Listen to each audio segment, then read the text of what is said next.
It's also funny beyond posting on their respective platforms that the most powerful person in the world and the wealthiest person in the world are both totally incapable of logging off or letting the other person have the last word. So you just saw this continual race to the bottom between the two.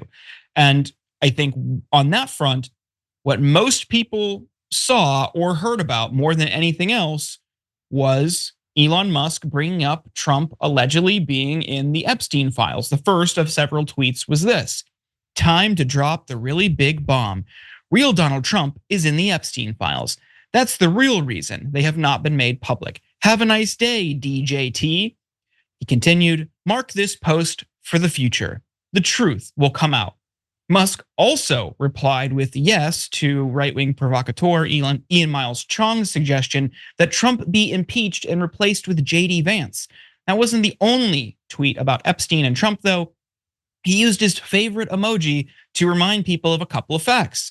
The relationship between Trump and Epstein is well established. Trump flew on Epstein's plane at least 7 times, though it's not clear he ever went to the island. And then, of course, the infamous video of the two resurfaced yesterday, and Elon Musk weighed in again there. And that's obviously a low blow to some, but this came right after Trump's threat to pull Musk's contracts.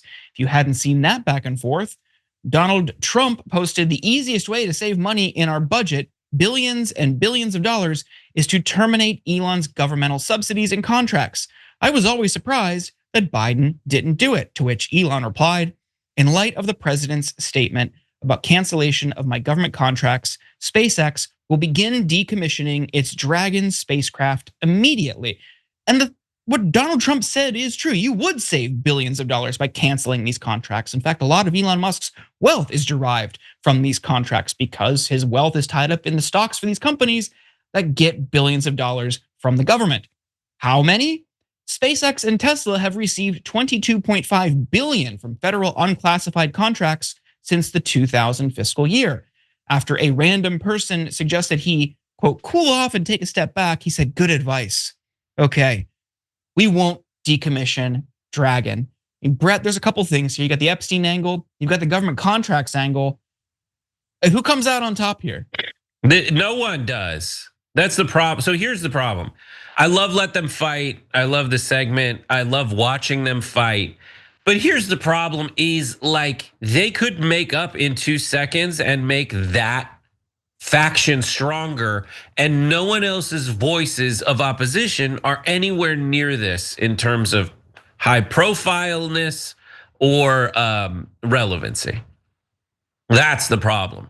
Like, if there's some people like Trump and Musk who really in this are solidifying what it takes to be in charge. Like, Trump has not so subtly just cast a lot of television stars and social media giants to be around him at all times. Why?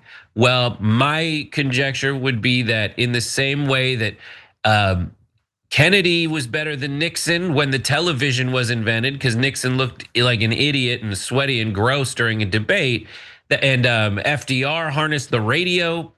And you have to be better than the other people at harnessing the prevailing communication device and mode at the time.